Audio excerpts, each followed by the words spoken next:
Good day everyone! It's me Ange, mom of two. Samahan niyo ako today sharing little moments in my life. After breakfast, nag-prepare kami for Via's checkup and vaccine. And while waiting, naglalakad at naglalaro lang si Via. And after niyan, ayan, na-vaccine na rin si Via. Naiyak lang siya saglit pero okay na siya. Basta nandyan ang daddy niya. After vaccine, sabi ng asawa ko may pupuntahan daw kami. And hindi ko alam kung saan kami pupunta. At hindi na rin ako nagtanong kasi gusto ko ma-surprise.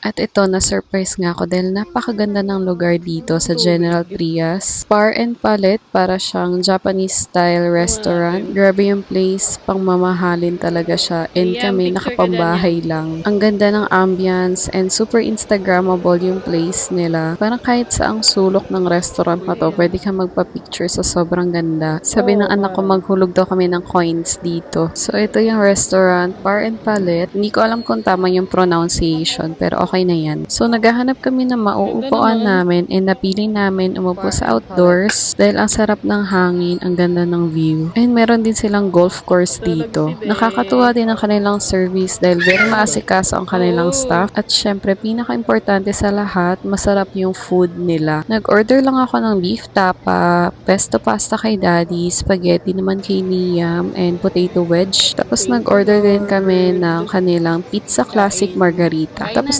nag-order kami ng coffee and okay siya. Marami na kasi ako napuntahang coffee shop na hindi okay yung coffee and parang ang binabayaran mo lang is yung place na maganda. Kung gusto niyo mag-coffee date and date with your family, I highly recommend this place. Plus, meron din silang mga pastries. Nag-order kami ng croissant at nagustuhan ng anak ko. Sabi ko hati kami pero naubos niya lahat. Kaya ang sarap nito dalhin kahit saan. Ang lakas kumain. So, after namin kumain, syempre maglalakad-lakad kami. Inikot namin tong lugar and ang ganda talaga. Yung sariwang hangin lang siya, probinsya vibes, at tuwang-tuwa nga ang mga anak ko. Mas gusto na namin puntahan yung mga ganitong outdoor places kesa sa mga mall. Para ka na rin nag-unwind and nakaka-relax talaga siya. Ganito siguro ata pagtatrentahin na. Kaya nakikita nyo sa likod namin, golf course yan. Meron din sila dito na pwede kayo mag-practice ng golf. After namin maglakad at maglaro, nagpahinga lang kami saglit. After nyan, pumunta na rin kami dito sa pond nila at nanghingi ng coins yung anak ko kasi magwi-wish daw siya. At syempre ako din. After nito, umuwi na rin kami. Yun lang, see you on my next vlog.